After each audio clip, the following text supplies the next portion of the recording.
கற்றவனுக்கு கட்டுச்சோறு வேண்டாம். அவனது கல்வியே எங்கும் அவனுக்கு உணவும் மரியாதையும் தரும். அறிவில்லாதவர் முன் அறிவுரை கூறுவது களர் நிலத்தில் பெய்த மழையைப் போல எந்த பயனும் தராது. சிறிய விதை பெரிய ஆலமரமாக வளர்வது போல ஒருவன் செய்யும் சிறு உதவியே அவனுக்கு பெரிய புகழைத் தரும். அறிவுடையார் தமக்கு வரும் துன்பத்தை முன்கூட்டியே அறிந்து காத்துக்கொள்வர். அறியாதவரே துன்பத்தில் சிக்கி வருந்துவர்.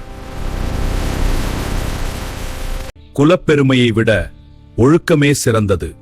ஒழுக்கம் தவறியவன் எவ்வளவு உயர்ந்த குலத்தில் பிறந்தாலும் மதிக்கப்பட மாட்டான். பாம்பின் கால் பாம்பறியும் என்பது போல ஒருவருடைய மனதின் ரகசியத்தை அவரோடு நெருக்கமானவரே நன்கு அறிவர்.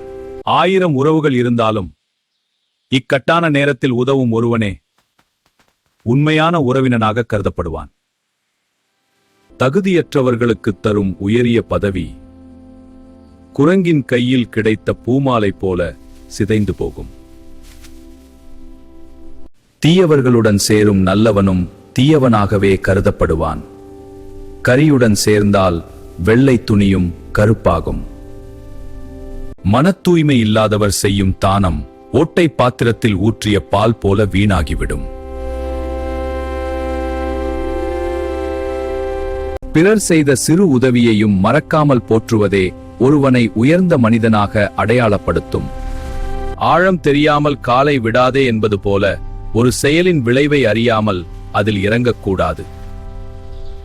கசப்பான மருந்து உடலை காப்பது போல பெரியோர்களின் கடினமான சொல்லே ஒருவனை சீர்படுத்தும்.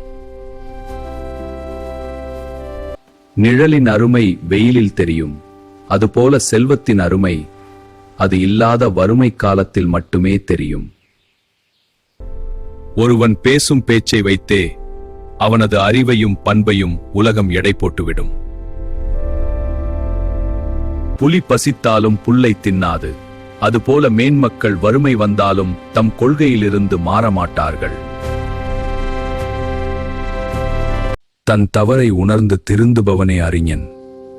தவறை மறைப்பவன் எக்காலத்திலும் முன்னேற முடியாது. நோயற்ற வாழ்வே குறைவற்ற செல்வம். உடல் நலத்தை பேணுவதே ஒருவன் தேடும் முதல் லாபம். இனிய சொல் பேசுபவனிடம் பகைவனும் நண்பனாவான்.